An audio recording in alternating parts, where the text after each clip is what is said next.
Gaza में युद्ध विराम पर इजराइल और हमास के बीच अभी तक सहमति नहीं बन पाई है। अमेरिका, मिस्र और कतर दोनों पक्षों में समझौते के प्रयास में लगे हुए हैं। गाजा पट्टी में रफाह सहित कई इलाकों में इजरायली सेना के हमले जारी हैं और हमास के लड़ाके भी उसका जवाब दे रहे हैं।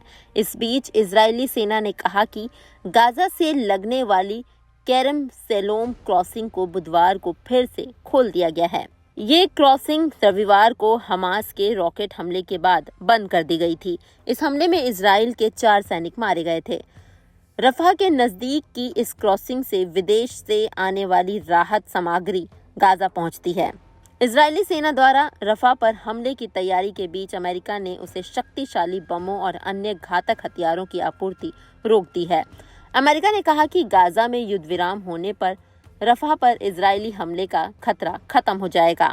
युद्ध विराम के मसले पर दोनों पक्षों ने असहमति खत्म करने के लिए बुधवार को काहिरा में फिर से वार्ता शुरू कर दी है। बता दें कि इजरायली सेना के हजारों सैनिकों ने करीब 14,000 बेघरों की रिहायश वाले रफाह को घेर रखा है और बड़ी संख्या में हमास और इस्लामिक जिहाद के लड़ाके भी मुकाबले के लिए वहां पर मोर्चा संभाले हुए हैं।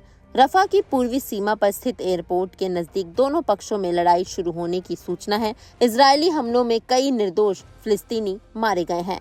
इजराइल के फिलिस्तीनियों के रफाह छोड़ने के संदेश के बाद करीब 10,000 बेघरों ने अपने ठिकाने छोड़ दिए हैं और वे खान यूनिस के नजदीक बनाए गए टेंट शहर में पहुंच गए हैं। संयुक्त राष्ट्र ने कहा कि रफाह पर इजरायली सैन्य कार्रवाई फिलिस्तीनियों के लिए आपदा से कम नहीं होगी, इसलिए इस कार्रवाई को हर संभव तरीके से रोका जाना चाहिए।